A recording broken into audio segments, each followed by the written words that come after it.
हमारा ये सौरमंडल जो कि एक सूर्य, 8 ग्रह और सैकड़ों उपग्रहों से मिलकर बना हुआ है। वैसे तो हम इंसानों ने बुध ग्रह से लेकर नेपच्यून तक कई सारे स्पेस मिशन किए हैं जिनके बारे में हमें पता भी है, लेकिन क्या आपको ऐसे स्पेस मिशन के बारे में पता है जो हमारे सौरमंडल से परे या हमारे सौरमंडल के बाहर भेजे जा रहे हैं? अगर गाइस आपको ऐसे स्पेस मिशन के बारे में नहीं पता तो गाइस आज की वीडियो में आपको ऐसे 5 स्पेस मिशन के बारे में बताऊंगा जो हमारे सौरमंडल को छोड़कर बाहर जा रहे हैं। तो बने रहें इस वीडियो के साथ आखिर तक। तो हेलो गाइस, मैं हूं आकाश और आप देख रहे हैं आपका अपने YouTube channel scientific fact. So let's begin.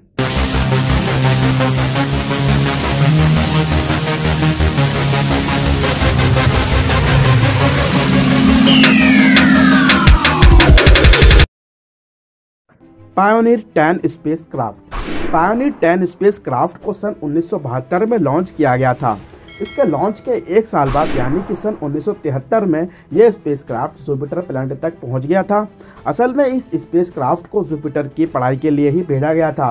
वह अपना काम करने के बाद पायोनियर स्पेसक्राफ्ट अच्छी तरह से काम कर रहा था, जिसके चलते वैज्ञानिकों ने इसको सौरमंडल से बाहर की ओर धकेल दिया, जिसके बाद वह स्पेसक्राफ्ट एल्डेबेरन नाम के तारे की तरफ बढ़ रहा है। यह तारा पृथ्वी से लगभग 65 लाइट ईयर दूरी पर स्थित है, लेकिन दुख की बात यह है कि इस स्पेसक्राफ्ट से सन 2003 में हमारा संपर्क टूट चुका है, जिसके कारण हमें इसकी एग्जैक्ट लोकेशन के बारे में नहीं पता। लेकिन वह स्पेसक्राफ्ट जहां भी होगा अब तक उसने हमारे सौरमंडल को पार जरूर कर लिया होगा।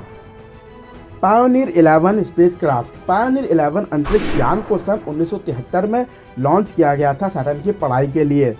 लॉन्च के एक साल बाद यानी कि सन 1974 में यह स्पेसक्राफ्ट जुपिटर तक पहुंच गया था।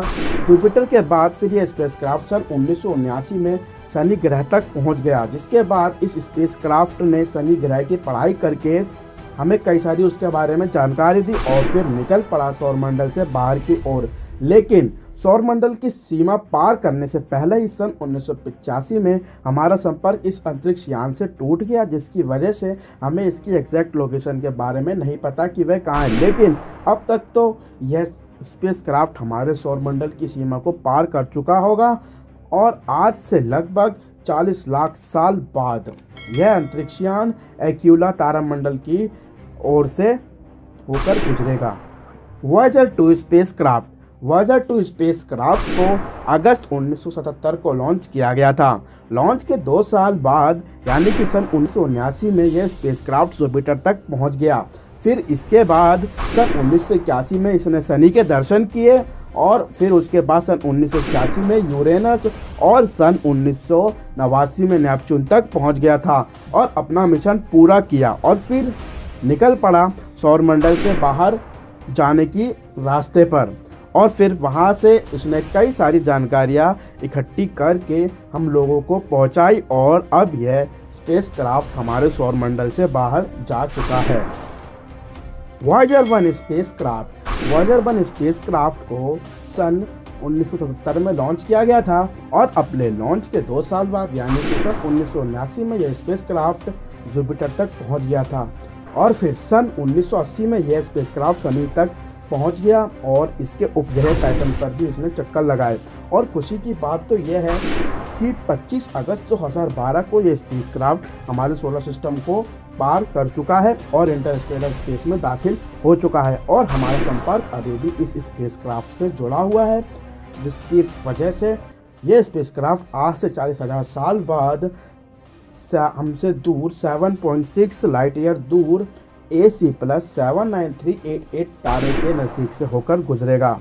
गाइस, अगर आपको वॉयेजर 1 एंड वॉयेजर 2 के बारे में डिटेल वीडियो चाहिए तो वह वीडियो मेरे चैनल पर अवेलेबल है और मैंने इस वीडियो के एंड स्क्रीन में इन दोनों वीडियो को लगा दिया है और हाँ, साथ में आई के बटन में भी लगा दिया है। अगर आप इस वीडियो को देखने के लिए इंटरेस्टेड हो तो आप यहाँ पर क्लिक करके इस वीडियो को देख सकते हैं।